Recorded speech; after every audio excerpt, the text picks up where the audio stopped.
Bienvenue à tous dans Neutrality Studies. Aujourd'hui, nous recevons un invité très spécial. Avec moi, Mohamed Al-Turk, palestinien, tout juste diplômé de l'université et citoyen de la ville de Gaza, qui nous parle depuis Gaza même. Mohamed, bienvenue. Merci Pascal de m'avoir invité. Je suis vraiment heureux d'être ici. Je suis vraiment content que tu sois là et qu'on puisse discuter. Mohamed, avant qu'on commence, est-ce que tu pourrais très rapidement nous montrer un peu ton environnement? Parce que tu m'as dit que tu te trouves dans une partie de la ville de Gaza qui n'est pas trop détruite, où la guerre ne se voit pas trop. Tu peux nous montrer à quoi ça ressemble?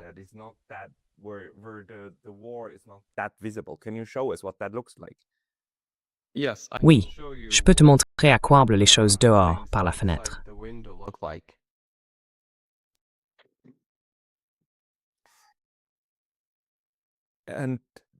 Donc c'est un bâtiment qui est encore utilisé en ce moment. Vous êtes dans l'une des structures qui tiennent toujours debout et vous avez aussi une connexion Internet correcte. C'est bien ça.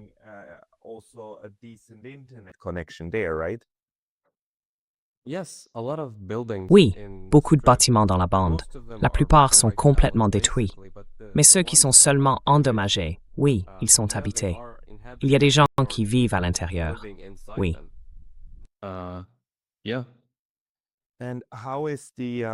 Et comment ça s'est passé pour vous? Qu'est-ce qui vous est arrivé exactement?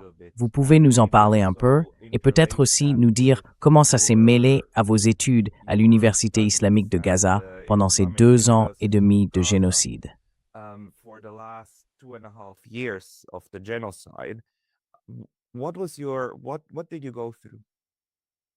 Qu'est-ce que j'ai vécu? Oui. Alors, j'étais étudiant à l'université. C'était ma troisième année en réalité, le premier semestre. J'allais à la fac, comme tous les autres étudiants.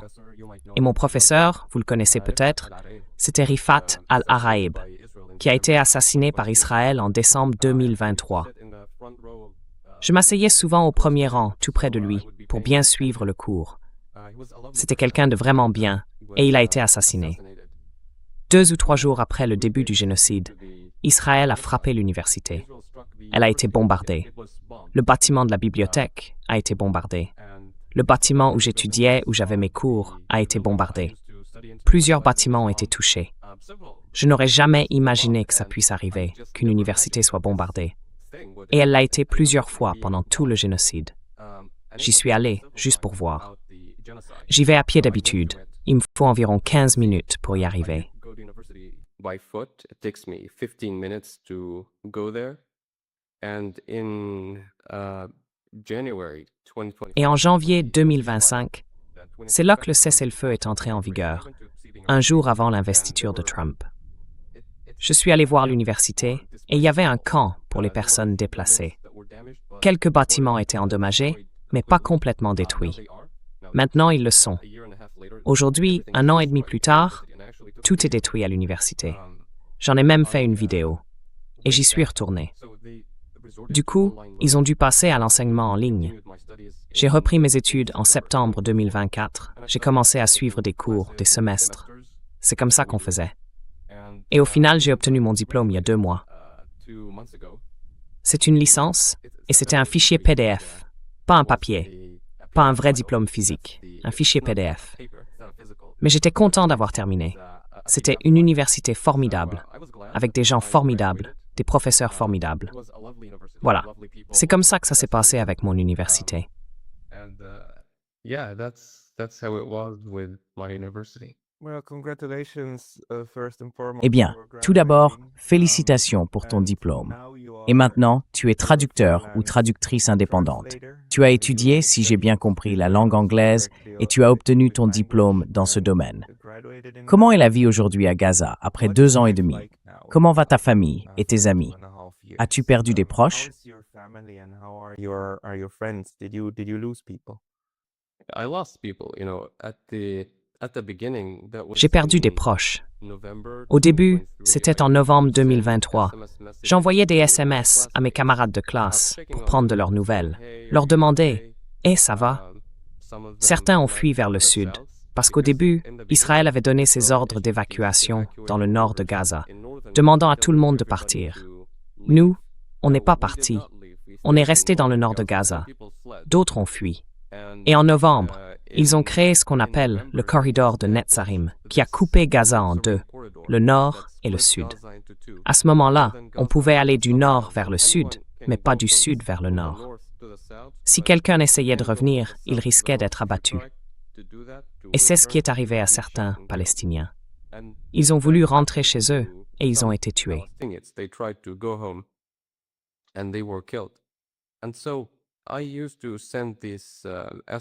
Alors, j'envoyais ces messages SMS. Certains me répondaient, d'autres non. Et plus tard, j'ai découvert que certains de ceux qui ne m'avaient pas répondu avaient en fait été tués. Il y avait ce gars, il s'appelait Ali. Il avait fui vers le sud, à Khan Younes, et il a été tué là-bas. Il avait suivi les instructions de l'armée israélienne. Il lui avait dit que c'était une zone sûre, alors il s'y est réfugié, et il a été bombardé et tué sur place. D'autres ont été tués aussi, mais c'est lui qui me revient en tête. Parce qu'avant le génocide, j'avais une relation assez proche avec lui. Il avait 1 an de plus que moi, mais on suivait certains cours ensemble. On discutait souvent, on parlait beaucoup, et c'est vraiment triste.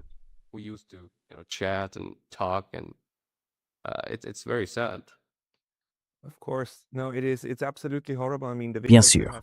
Non, c'est absolument horrible. Franchement, les vidéos qui viennent de Gaza sont les pires choses que j'ai vues de toute ma vie. Le niveau de mort et de destruction est inimaginable, et la façon dont ces bombardements ont frappé des gens en plein milieu de villes densément peuplées, c'est terrifiant. Où viviez-vous?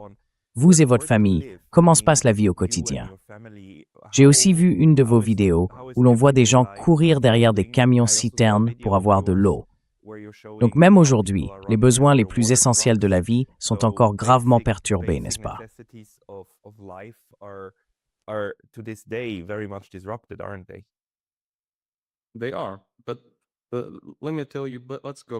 Oui, c'est vrai. Mais laissez-moi vous dire, revenons un peu en arrière. Je suis né ici. J'ai toujours vécu ici. J'habitais dans le quartier d'As-Sabra, au sud de la ville de Gaza. En 2016, on a déménagé dans le quartier d'Arimal, à l'ouest de la ville. 2 ans plus tard, en 2018, l'immeuble où on vivait, c'était un appartement, a été bombardé et détruit.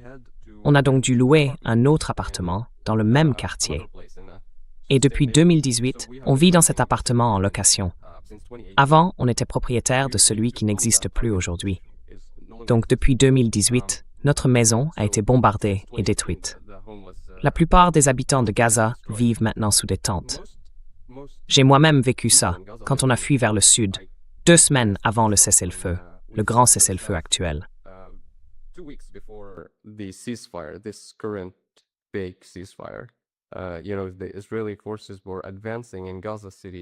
Vous savez, les forces israéliennes avançaient dans la ville de Gaza, et le ministre israélien de la Défense disait « Nous allons faire de la ville de Gaza ce que nous avons fait à Rafah et à Beit Hanoun. » Autrement dit, ils allaient tout raser. Ça n'existe plus, tout simplement. Et c'était terrifiant. Alors nous avons fui là-bas, et j'ai découvert ce que c'est que de vivre sous une tente. C'est horrible. Mais ensuite, un cessez-le-feu a été annoncé, et nous sommes retournés à Gaza. Et là, jamais de ma vie, je n'aurais pu imaginer ce que j'ai vu. Vous savez, je marchais dans la rue pour venir à l'endroit où je fais cette interview avec vous, et il y avait des gens assis sur le trottoir qui attendaient du pain. Parce que voilà ce qui se passe. Le pain arrive dans un supermarché, dans une camionnette ou une voiture qui le transporte. Ils livrent le pain au magasin et le supermarché commence à le vendre à un prix symbolique, 3 shekels.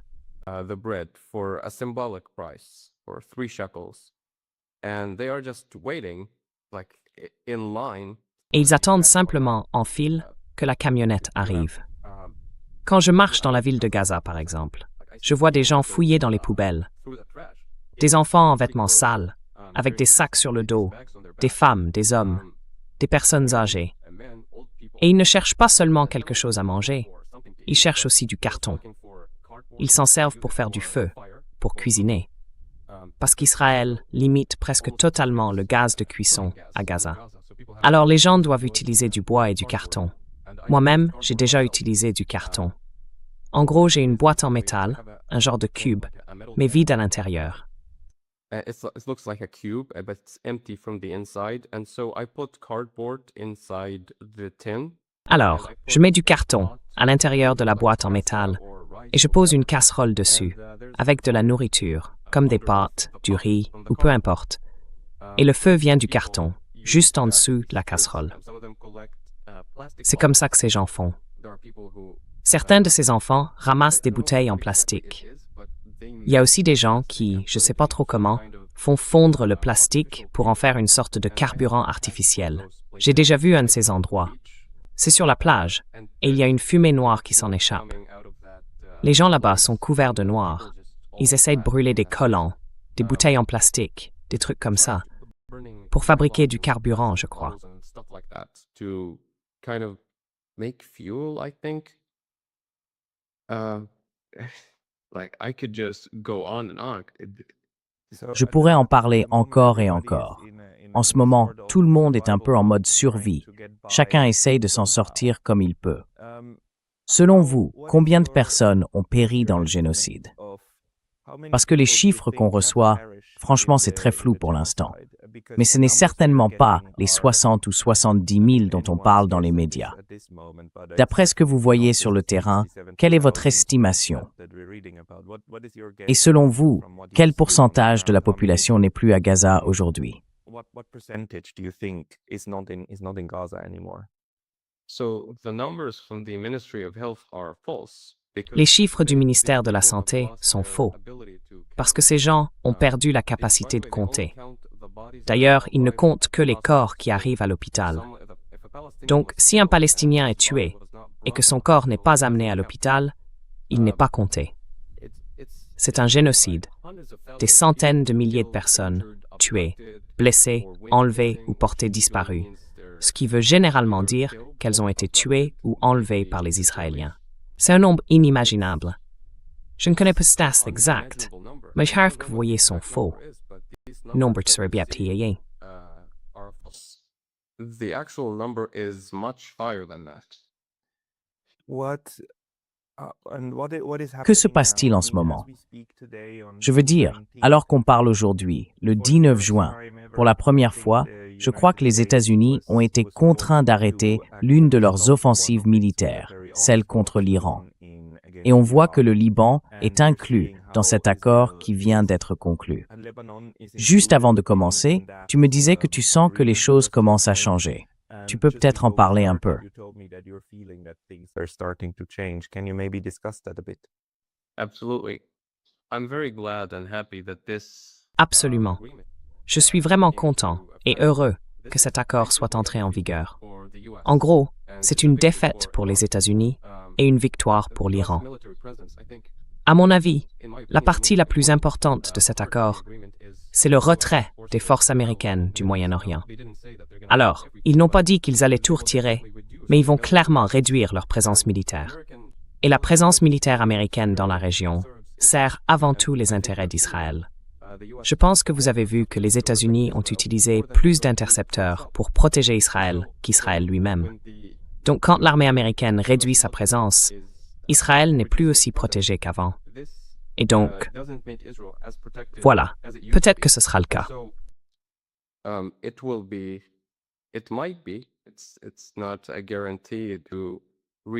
Ce n'est pas une garantie qu'ils vont revoir ce qu'ils font au Liban et à Gaza.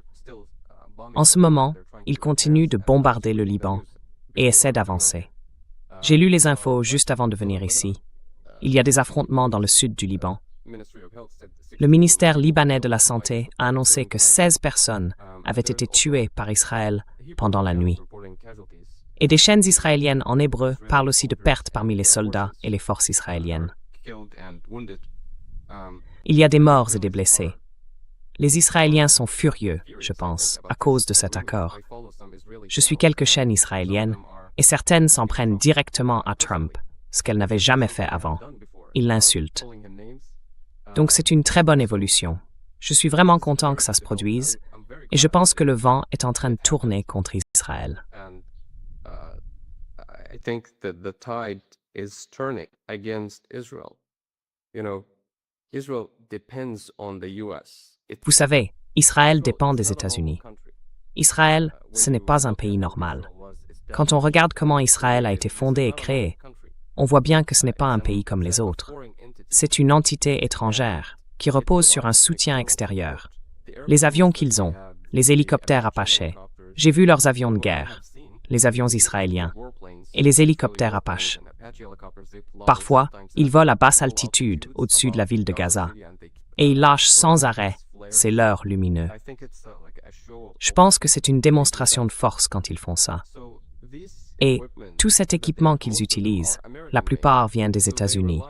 Donc oui, ils dépendent vraiment des Américains. Et on le voit aussi dans l'opinion publique à propos d'Israël. The public opinion towards Israel, it's at a historic all-time low. C'est à un niveau historiquement bas. On n'a jamais vu ça auparavant. Et ça ne reviendra jamais comme avant. À partir de maintenant, ça ne fera qu'aller de l'avant. Et ce que ça va entraîner à l'avenir, c'est une réduction de l'aide américaine à Israël, voire peut-être la suppression totale de cette aide. En ce moment, ils essayent d'intégrer les armées américaines et israéliennes. Mais j'ai l'impression d'avoir beaucoup parlé. Pourtant, c'est une évolution très positive. Israël continue de bombarder Gaza et le Liban, mais ça ne durera pas éternellement. Il viendra un moment où les Israéliens, les criminels de guerre, devront rendre des comptes. Cela ne peut pas et ne va pas continuer indéfiniment.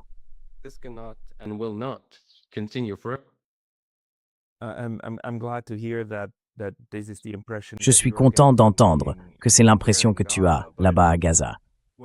Mais quand tu entends ce mot « cessez-le-feu » et qu'il l'annonce, puis que les bombardements continuent quand même, enfin, comment tu comprends ça?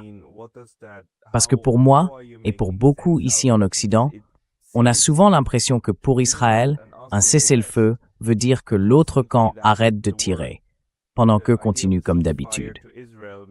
Concrètement, pour toi, qu'est-ce que ça change?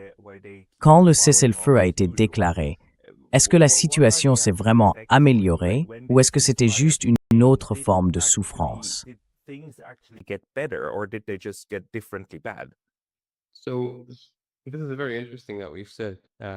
C'est très intéressant ce que vous venez de dire. C'est un peu comme ce que disait mon professeur, Rifat Al-Harey. Cessez le feu.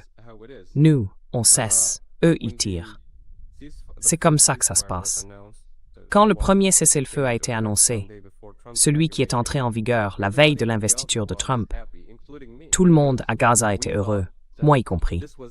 On pensait que c'était fini, que le génocide était terminé, que l'agression était terminée, qu'on allait pouvoir rentrer chez nous.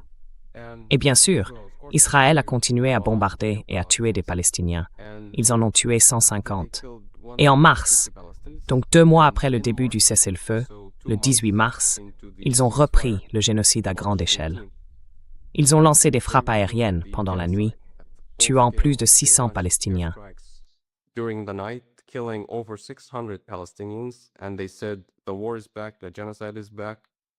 Et ils ont dit, la guerre est de retour. Le génocide est de retour. L'accord est complètement violé. Et quand on regarde les médias de l'époque, ils parlaient de reprise des hostilités. Ils ne disaient pas que c'était Israël qui rompait tout l'accord, parce que ces médias sont sionistes. Ils ont façonné le récit. Et pendant ce cessez-le-feu, ce faux cessez-le-feu, quand il a été annoncé, on était à Nuseirat al-Balak, au centre de la bande de Gaza. J'étais allongé sur un matelas. C'était le soir, et j'ai commencé à entendre des gens crier de joie. Il y avait beaucoup de tentes autour de nous, et je ne comprenais pas ce qui se passait. Pourquoi ils applaudissaient? Pourquoi ils sifflaient? Et en fait, c'est là que j'ai compris qu'il y avait un cessez-le-feu.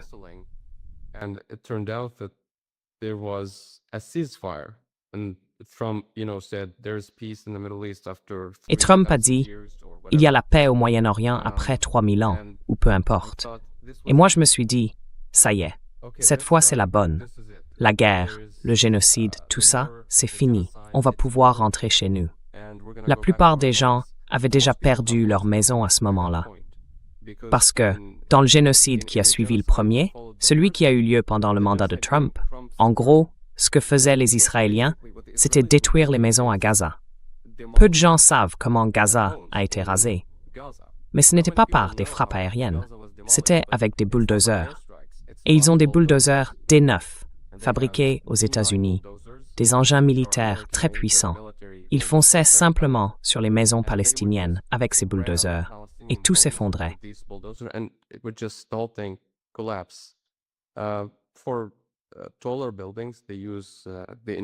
Pour les immeubles plus hauts, ils font appel aux unités du génie.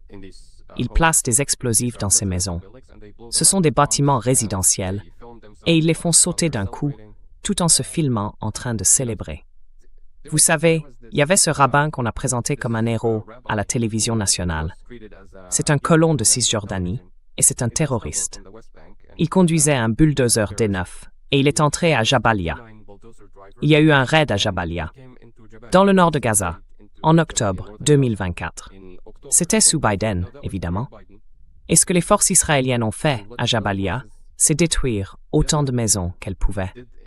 Et donc, ce type, il a été interviewé à la télévision israélienne et il racontait comment il avait l'habitude de tout démolir.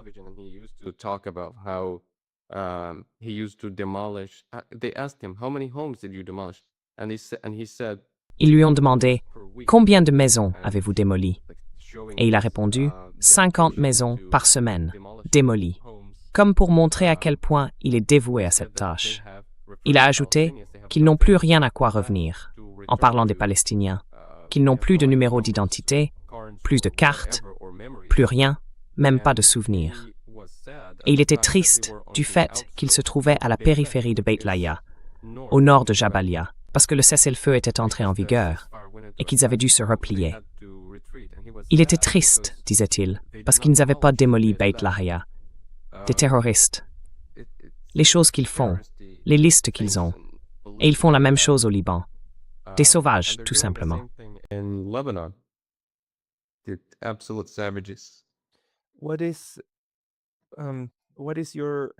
Quelle est votre impression des personnes qui sont encore à Gaza? Vos amis, votre famille, vous-même. Une fois que tout cela sera terminé, quel avenir voyez-vous pour Gaza? Et à quel point vous et les gens autour de vous êtes-vous déterminés à rester à Gaza et à la reconstruire? Y a-t-il une vision, d'une manière ou d'une autre, pour l'avenir de votre foyer?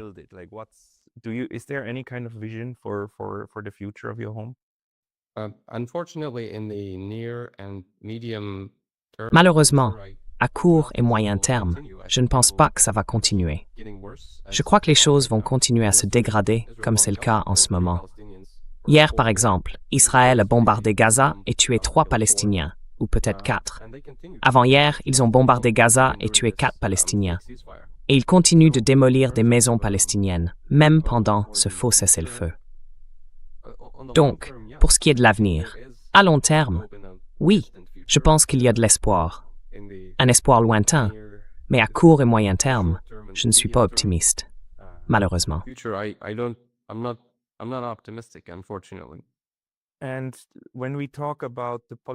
Et quand on parle de la dimension politique de tout ça, la politique du génocide, la politique de ce qui l'a rendu possible, selon vous, qui porte la responsabilité de ce qui vous est arrivé? Parce que bien sûr, les Israéliens, l'armée israélienne, sont ceux qui mettent en œuvre le génocide. Mais il y a aussi tous ces pays qui le rendent possible. En premier lieu, les États-Unis, mais aussi l'Allemagne, et les grands médias, et le système politique occidental dans son ensemble. C'est un crime politique d'une ampleur incroyable, difficile à concevoir, ou du moins pour moi, presque impossible à imaginer. Où pensez-vous que se trouve la responsabilité principale dans tout cela?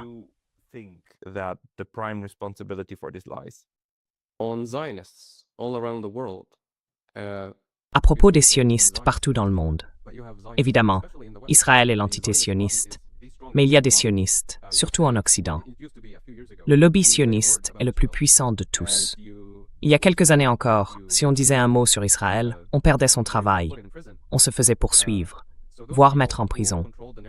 Ces gens-là ont contrôlé le récit pendant des décennies. Les médias ont façonné la narration en faveur d'Israël. Quand Israël fait quelque chose de mal, ils sortent toujours ce discours des deux côtés. L'endoctrinement était tellement fort que beaucoup de gens, surtout en Occident, et particulièrement aux États-Unis, pensaient qu'ils avaient une sorte d'obligation de soutenir Israël, de lui donner sans fin de l'argent et des armes, pour toujours. C'est à quel point l'endoctrinement était profond. Alors oui, je blâme les sionistes, les gens comme... Enfin, il y en a au Congrès, au Sénat, Trump, Biden, tellement de monde. Franchement, je ne sais même plus quoi dire. I don't know what say. Oui, bien sûr, le vaste réseau sioniste de pouvoir et d'influence politique, y compris en Occident, rend tout cela possible. Mais laissez-moi vous poser une autre question. Nous avons un peu parlé de l'Iran et du fait que les États-Unis ont gagné. Et en fait, quand j'interviewe des personnes venant d'Iran, notamment le professeur Mohammad Marandi, il souligne toujours que l'Iran, bien que ce soit un pays chiite, soutient très fermement Gaza, qui est sunnite. Pensez-vous que la manière dont fonctionne l'axe de la résistance aura aussi un impact sur les musulmans d'Asie de l'Ouest? Et comment voyez-vous l'influence de l'islam chiite par rapport à l'islam sunnite dans la région, dans le contexte de ce qui s'est passé?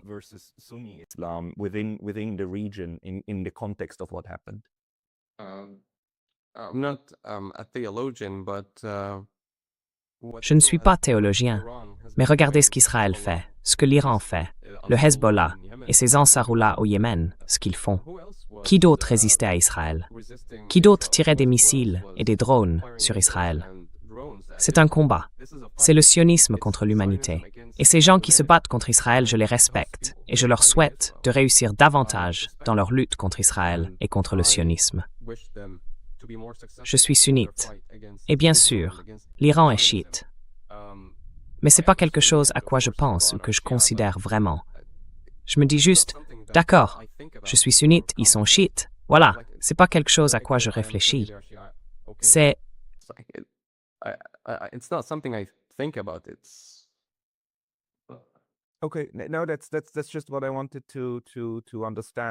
D'accord, non. C'est juste ce que je voulais comprendre. Savoir si c'est quelque chose qui vous préoccupe ou pas. Mais dans ce cas, non.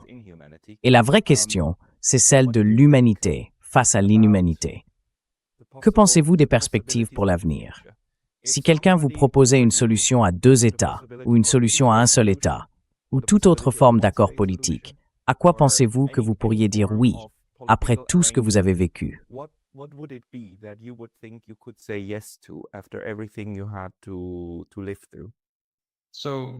the two-state solution. That's Donc, la solution à 2 États, elle est morte maintenant. for a long time. En fait, elle est morte depuis longtemps. What I would like to Ce que j'aimerais voir, si vous voulez savoir la vérité, c'est qu'Israël ressemble à Gaza. look like Gaza. Je sais que beaucoup ne diraient pas ça, mais Israël a commis le crime des crimes, et je veux qu'ils perdent leur soutien. Je veux voir les États-Unis et l'Occident en général, qui ont soutenu Israël. Israël n'aurait jamais pu commettre ce génocide sans l'Occident et sans les États-Unis. Les bombes qu'ils ont larguées, elles sont toutes américaines. Les avions aussi, tous américains. Et je veux qu'ils perdent ce soutien. See them lose that support. And without that support, Israel Et sans ce soutien, Israël ne pourra attaquer personne, ne pourra pas commettre de génocide, ni d'atrocités ou de crimes de guerre. Et comme je l'ai déjà dit, Israël n'est pas un pays normal. Quiconque suit ce génocide depuis 2 ans et demi, je pense, en arrive à la conclusion que le problème, ce n'est pas le gouvernement de droite de Netanyahou, ni les colons violents en Cisjordanie. Le problème, c'est Israël lui-même. C'est ça, le vrai problème. Ils bombardent tout le monde. Mais comme je l'ai dit, ils ne feront pas ça éternellement. Un moment viendra, et je ne pense pas qu'il soit très loin, où ils ne pourront plus attaquer ni commettre de crimes de guerre ou d'atrocités. and commit war crimes and atrocities. Comment, selon vous, cette histoire sera-t-elle écrite? Parce que vous savez, l'une des tentatives a été bien sûr de présenter tout ça comme un acte de légitime défense d'Israël, non? Le récit victimaire qu'Israël a essayé de diffuser a été énorme. Je veux dire, ils ont tout tenté, avec tous les moyens possibles, et à mon avis, ça a échoué. Dans les médias occidentaux, comme dans le Sud global, il est parfaitement clair qui est l'auteur du génocide et qui en est la victime. Et je reste convaincu que la Cour internationale de justice finira par conclure qu'il s'agit bien d'un génocide. À votre avis, qu'est-ce qu'on écrira sur cette période et sur la responsabilité des différentes parties? Et qu'attendez-vous de la communauté internationale pour l'avenir de Gaza?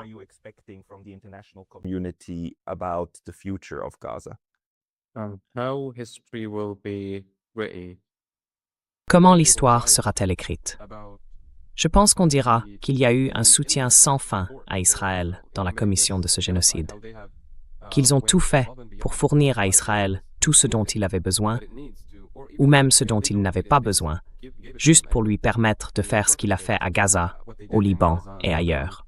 Mais comme tu l'as dit, le droit d'Israël à se défendre est devenu une sorte de mantra. Israël a le droit de se défendre. Israël a le droit d'exister.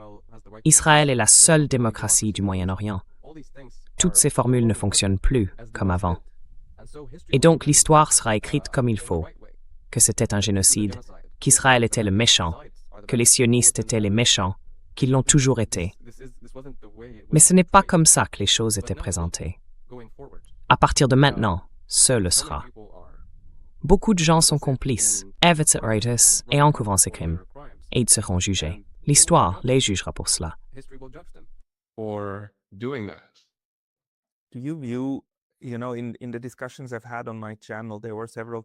Dans les discussions que j'ai eues sur ma chaîne, plusieurs personnes ont fait remarquer qu'Israël et le sionisme ne sont en réalité qu'une des dernières formes d'un phénomène très ancien, profondément européen, le colonialisme de peuplement, et cette volonté d'effacer les populations locales pour les remplacer par des gens venus d'Europe. C'est exactement ce que les Européens ont fait sur tout le continent nord-américain, presque entièrement. Mais c'est aussi quelque chose qu'ils ont tenté à l'Est. Est-ce que vous voyez vous aussi ce qui se passe comme une forme de colonialisme européen, une tentative européenne de conquérir votre terre? Parce que, dans la manière dont Israël a été créé, ce sont bien des gens venus d'Europe, des immigrants sionistes juifs, qui sont arrivés en Palestine et Zionist immigrants who came into Palestine and took it by force. Ils l'ont prise par la force. Le premier ministre israélien, David Ben-Gurion, c'était un Polonais. Il est né en Pologne, je crois. Et il est venu sur cette terre en disant « Dieu m'a promis cet endroit il y a 3000 ans ». Le deuxième Premier ministre était ukrainien, le troisième aussi. Donc ce sont des gens venus d'Europe. Ils sont arrivés sur cette terre et l'ont prise par la force. Et bien sûr, les Britanniques les ont aidés. Ils ont aidé à créer cette entité sioniste. Donc oui, vous avez raison. So you are accurate and correct. vous savez, je pose cette question parce que rejeter la faute sur Israël, surtout en Europe, c'est une solution de facilité. C'est la carte facile à jouer en disant « non, c'est à cause de ces gens violents ou de quelques politiciens israéliens ». Mais ce serait vraiment trop réducteur. Tout le projet d'Israël, celui d'avoir un État européen, une sorte de poste avancé en Asie de l'Ouest et de le faire grandir au fil du temps. Pour moi, c'est le résultat d'un phénomène que l'Occident n'a jamais affronté. Le fait qu'il n'a jamais cessé d'être une puissance coloniale, une entreprise coloniale qui n'a jamais vraiment arrêté de vouloir s'étendre. Et vous êtes du côté le plus visible, le plus violent de tout ça. Le côté où, quand tout le reste échoue, on en arrive bien sûr au massacre de masse.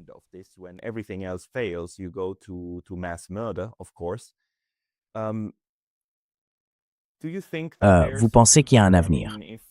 Enfin, si la Palestine revient, ou plutôt, la Palestine existe déjà. Beaucoup de pays reconnaissent la Palestine et reconnaissent aussi Gaza comme faisant partie de la Palestine. Et ça lui donnerait immédiatement un siège à l'Assemblée générale. La Palestine a déjà un siège dans plusieurs agences de l'ONU. Alors, selon vous, comment la Palestine, en tant qu'État, abordera-t-elle à l'avenir la communauté internationale et surtout les pays occidentaux quand il s'agira de demander ou d'exiger justice pour ce qui s'est passé?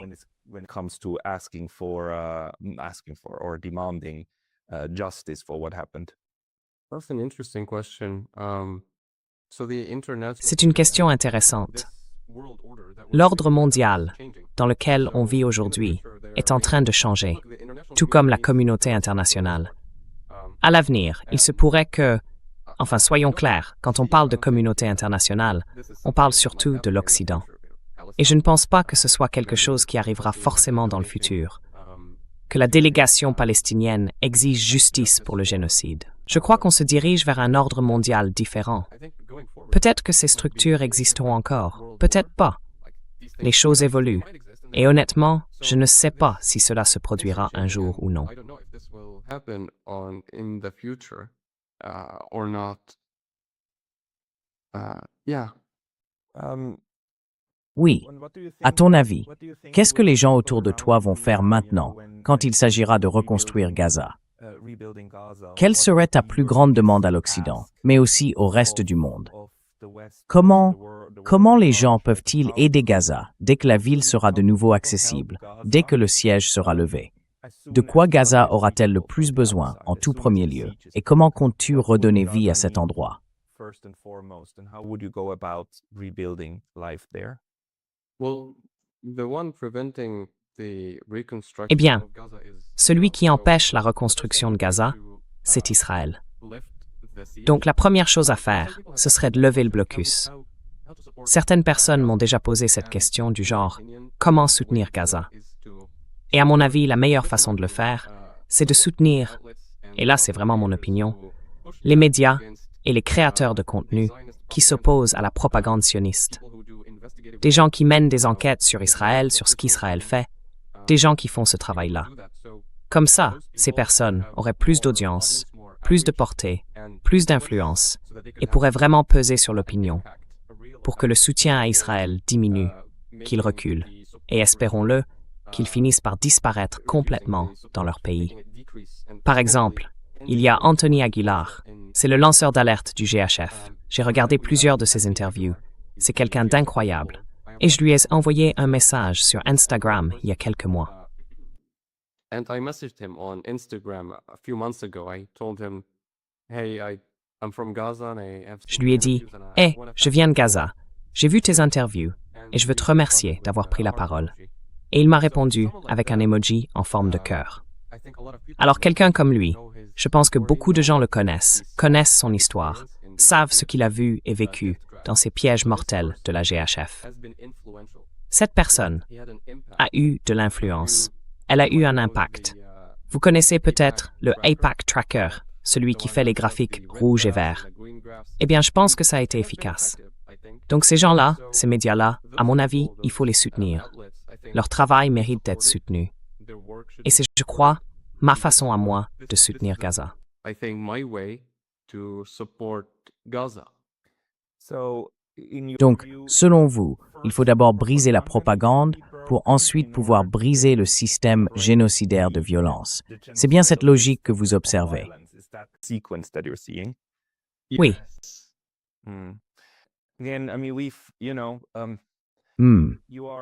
Tu es, bien sûr, plus jeune que moi, mais on vient tous les deux d'une époque où, du moins je le croyais, ce genre de violence de masse appartenait au passé, ou qu'elle n'était plus possible, justement à cause de la présence des médias de masse. Mais en réalité, ce sont ces mêmes médias qui la rendent possible. Donc je pense que tu as tout à fait raison. Et si le génocide à Gaza prouve une chose, c'est bien qu'on doit rester vigilant face au type d'informations qui circulent et qui cherchent à nous endormir, à nous rendre complices de crimes comme celui que tu subis.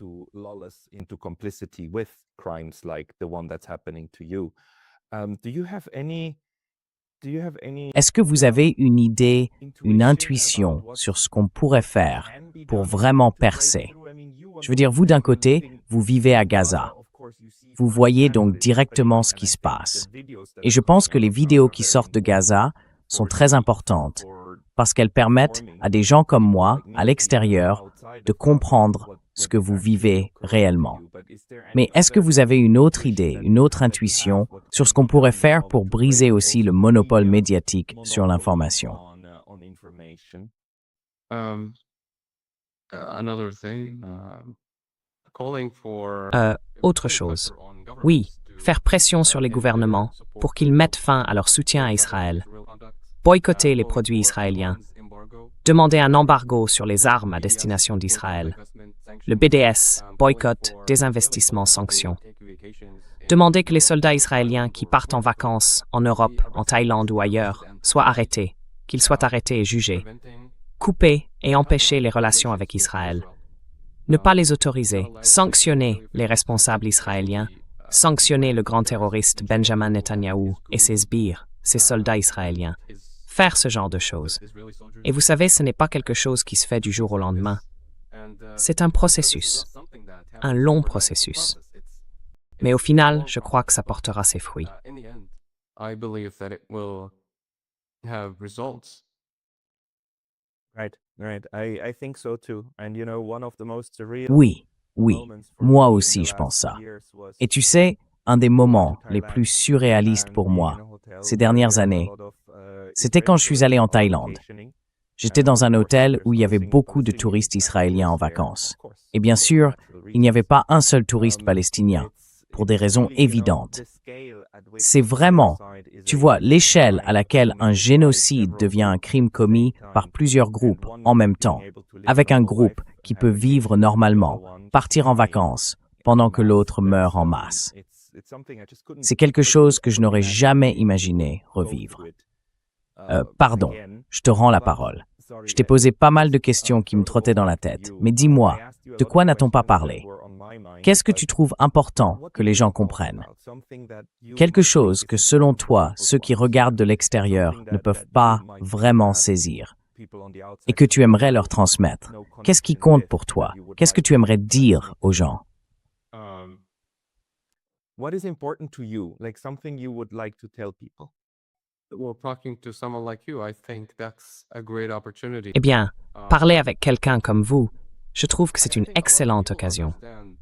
Je pense que beaucoup de gens comprennent maintenant la nature malfaisante du sionisme et des sionistes. Mais ce que font les Israéliens, vous n'en reviendriez pas. Enfin, je suppose que maintenant, si. Par exemple, au tout début du génocide, il y avait ce chirurgien à l'hôpital Al-Shifa, dans l'ouest de la ville de Gaza. Il a été enlevé par les forces israéliennes. Il s'appelait Adnan El-Barf. Et il a été, je crois, agressé sexuellement et torturé à mort. Alors, pourquoi enlever un chirurgien et le torturer jusqu'à la mort? Une organisation terroriste ferait ça. Et l'armée israélienne, c'est une organisation terroriste. And the Israeli military, it's a terrorist organization. They have done so many things. You know, something Ils ont you fait said, tellement de I choses. remember. Tu sais, quelque chose de récent me revient en tête. C'était il y a environ un mois. A girl C'était une fillette à Jabalia, dans les ruines de Jabalia, près de ce qu'on appelle la ligne jaune, qu'Israël repousse toujours plus vers l'ouest, en prenant de plus en plus de terres en les volant. Elle a été abattue par les forces israéliennes. Elle devait être à l'école primaire, peut-être. J'ai vu une photo de son père. Il la tenait comme ça, sur un vélo ou quelque chose du genre, en essayant de l'emmener à l'hôpital. Mais elle est morte. Il n'y a pas d'hôpitaux dans cette zone, alors il a dû parcourir une longue distance pour en trouver un, et elle n'a pas survécu. Il y avait aussi cette histoire, il y a quelques mois, à propos de deux petits frères. A few months ago about two little brothers. They were 8 and 11. They were collecting wood Ils avaient 8 et 11 ans. and they were struck. Ils ramassaient du bois à Gaza, et ils ont été frappés par une frappe de drone israélienne. L'armée israélienne a déclaré sur X qu'il y avait 2 suspects qui faisaient des activités suspectes et qu'ils les avaient bombardés pour éliminer la menace ou quelque chose comme ça. Mais c'était 2 enfants, 8 et 11 ans. C'est leur âge. Et il y a d'innombrables histoires comme celle-là. Je me souviens d'une, par exemple. Une fille qui avait une maladie chronique et qui devait quitter Gaza pour recevoir un traitement médical. Elle ne pouvait pas être soignée ici. Et après sa mort, elle était malade, elle est morte, elle n'a pas pu partir, elle n'a pas été soignée. Elle est morte, et un mois plus tard, son père ou ses parents ont reçu un message disant que son évacuation était approuvée. Donc ce qu'il faut retenir, c'est que le sionisme est une idéologie ignoble, satanique, démoniaque. On ne peut pas raisonner avec le sionisme. Le sionisme doit être écrasé. C'est la vérité. Zionism has to be crushed. That's the truth. Is it possible for Est-ce que you vous to pouvez faire la distinguish différence entre le between, sionisme et le judaïsme? Zionism Et selon and vous, Judaism? est-ce important Are de you- faire cette do you distinction? think it is important to make that distinction? So Israel is the Jewish state. Alors, and Israël est l'État most of juif, the people et la who plupart live des in personnes Israel qui are commettent ces Jewish. crimes sont juives. To some people Pour outside, certains à l'extérieur, just ils because pensent you're que, Jew, juste it parce que means tu es you juif, have ça donne blank carte check to do blanche whatever pour you faire want. tout ce que tu veux. I am Moi, je suis against contre le genocide, génocide. Je suis contre le sionisme. Zionism, Que le whether sioniste Zionist soit is a juif ou Jewish non, person on te or juge not. sur tes actes. Um, Donc si tu you es are juif judged et by que tu your commets un actions. crime, So eh if you're bien, Jewish tu and es un you mauvais commit type. a Tu es crime, mauvais. then you're a bad guy. Mais You're pour a- d'autres, you're non. bad. Dire ça, But c'est de to other persons, l'antisémitisme. no, that's anti-Semitic. Alors qu'Israël soit juif ou pas, So c'est une occupation. whether Israel was Le fait qu'ils Jewish soient or juifs not, ne change it's rien. an occupation. Je n'ai pas peur de dire qu'ils le sont, Them being parce que Jewish c'est vrai. doesn't- Mais la raison pour laquelle je suis contre eux, I'm not c'est parce qu'ils sont against them. They're sionistes. Jewish because they are. But the reason I'm against them is because they're Zionists. Yes, and one of the things that's on my mind a lot Oui. these days Et is vous how savez, important en it ce is moment, to je make pense this beaucoup à l'importance de faire cette distinction, de bien différencier les choses. Parce que le sionisme, c'est une idéologie politique qui veut qu'Israël soit un État juif, pour les Juifs uniquement. Alors qu'il y a beaucoup de Juifs qui ne veulent pas de ça, qui rejettent cette idée et qui ne veulent pas d'un État juif du tout. Et beaucoup d'entre eux vivent en dehors d'Israël. Et puis, il y a aussi beaucoup de chrétiens qui sont sionistes. Eux aussi veulent un État juif, mais pas parce qu'ils veulent offrir un foyer aux Juifs, c'est parce qu'ils veulent provoquer la fin des temps. Donc au final, il y a plus de sionistes chrétiens que de sionistes juifs. So you have more Christian Zionists than Jewish Zionists. And Et puis, vous avez Mike Huckabee, l'Israélien. C'est un fou. Vous l'avez sans doute vu dans son interview avec Tucker Carlson. Tucker Carlson, Oui, from the Niles to the Euphrates. Tucker asked him, Du Nil à l'Euphrate. What's that? Tucker lui a He said, demandé, "It would be qu'est-ce que fine ça veut if dire? they took it all." Et il a répondu, ce serait très bien s'il prenait tout. He's a Christian, he's not Jewish. Voilà un sioniste. But he's C'est a un Zionist, chrétien, and pas un juif. he's, Mais c'est un sioniste. and he's a lunatic. Et c'est un fou. Mike Huckabee, lui, c'était hier ou avant-hier. Il réagissait à Trump. Trump a dit que sans les États-Unis, il n'y aurait pas d'Israël, qu'Israël n'existerait pas, ce qui est factuellement vrai. Et donc Mike Huckabee a répondu que sans Israël, ou sans les valeurs juives, ou quelque chose comme ça, les États-Unis n'existeraient pas. C'est à ce point-là que la corruption est profonde. Ils sont irrécupérables. That's how deep the rot is. Like they are irredeemable. it is the level to which c'est le niveau Zionism, auquel le sionisme, people who les believe in personnes qui Zionism croient or au are part of sionisme, the political qui font project, partie de the ce way that projet this politique, overrides en vient à effacer même les idéaux nationalistes. Par exemple, le fait d'être citoyen américain ou ambassadeur des États-Unis, de défendre les intérêts des États-Unis, ça devrait être la chose la plus évidente au monde.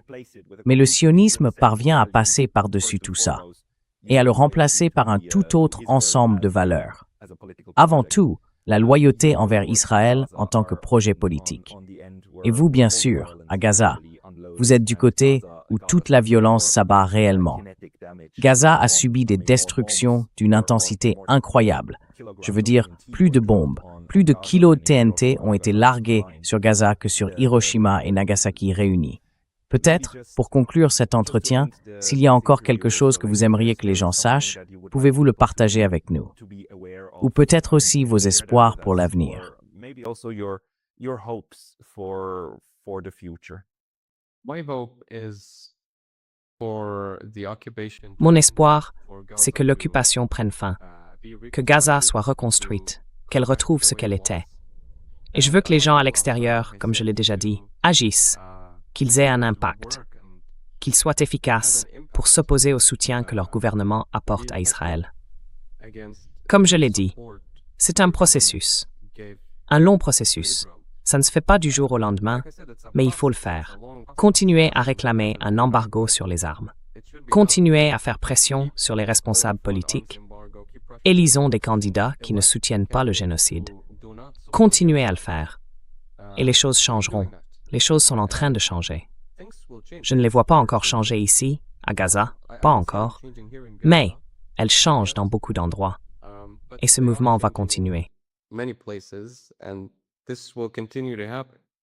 I hope so, and we must change. Je l'espère. Et il faut que ça change. Je veux dire, on ne doit pas continuer comme ça. Mohamed, pour les gens qui aimeraient te suivre, toi et ton travail, est-ce qu'il y a un endroit où tu publies tes vidéos, tes écrits ou quelque chose comme ça? I do not write actually, but I have a En fait, small je n'écris pas vraiment, mais j'ai un not petit very compte sur active X. on X. Je ne suis You pas can, très actif sur X, mais vous pouvez... Mon identifiant, c'est Mohalturk. M-O-H-A-L-T-U-R-K. Vous pouvez simplement m'envoyer un message privé si vous voulez me You can contacter. just DM me if you wanted to reach out. Je vais essayer de mettre le lien vers ton fil Twitter dans la description, juste en dessous, et on t'invitera sûrement à nouveau dans cette émission. N'hésite pas à m'écrire aussi si quelque chose bouge sur le terrain et que ça mérite d'être diffusé. Mohamed Al-Turk, merci beaucoup pour ton temps aujourd'hui. Merci Pascal.